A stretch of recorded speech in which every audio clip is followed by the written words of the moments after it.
Indian പ്രസിഡന്റായി സ്ഥാനമേറ്റ ശേഷം പ്രസിഡന്റിന്റെ കൊട്ടാരത്തിലേക്ക് ചെന്നപ്പോൾ ഓരോ ജോലിക്കാരും അവരവരുടെ ജോലിയും സ്ഥാനവും പറഞ്ഞ് കലാം സാറെ പരിചയപ്പെട്ടു.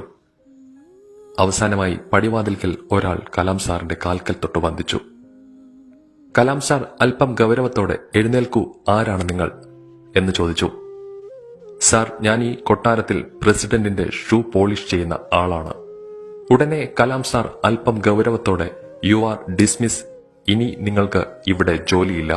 ഷൂ പോളിഷ് ചെയ്യുന്ന ആൾ മൗനമായി. കലാം സാർ അദ്ദേഹത്തോട് ഇങ്ങനെ ചോദിച്ചു, "താങ്കൾ എന്താണ് ഒന്നും മിണ്ടാത്തത്?"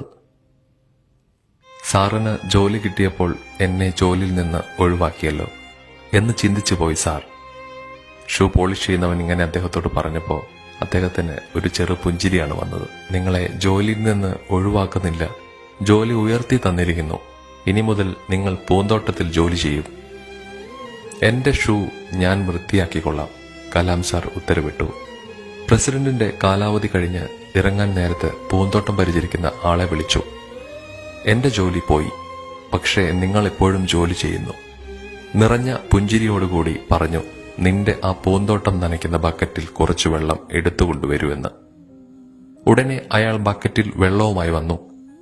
കലാം സാർ തന്റെ 2 സൂട്ട് കേസും എടുത്തുകൊടുത്ത് ഈ 2 പെട്ടികളും വെള്ളമൊഴിച്ച് വൃത്തിയാക്കി കഴുകണമെന്ന് പറഞ്ഞു. തോട്ടക്കാരൻ ചോദിച്ചു, "എന്തിനാ സാറേ, നല്ല വൃത്തിയുള്ള പെട്ടിയല്ലേ?" അതിന് കലാം സാർ ഇങ്ങനെയായിരുന്നു മറുപടി പറഞ്ഞത്, "ഈ കൊട്ടാരത്തിലെ ഒരു പൊടി പോലും കൊണ്ടുപോകാൻ ഞാൻ ആഗ്രഹിക്കുന്നില്ല." പുഞ്ചിരിയോടെ പറഞ്ഞു നിർത്തി പൂന്തോട്ടം പരിചരിക്കുന്ന ആളിന്റെ കണ്ണുകൾ നിറഞ്ഞൊഴുകി. പൂന്തോട്ടക്കാരന്റെ മനസ്സ് മന്ത്രിച്ചു. എത്ര വലിയ ഭരണാധികാരിയ! സത്യസന്ധനായ ഈ മഹാന്റെ കൂടെയല്ലേ ഞാൻ ജോലി ചെയ്തത്. എനിക്ക് അഭിമാനിക്കാം. നമ്മോടൊപ്പം ജീവിച്ച് നമ്മോടൊപ്പം സഞ്ചരിച്ച ഒരുപാട് മഹാന്മാരുണ്ട്.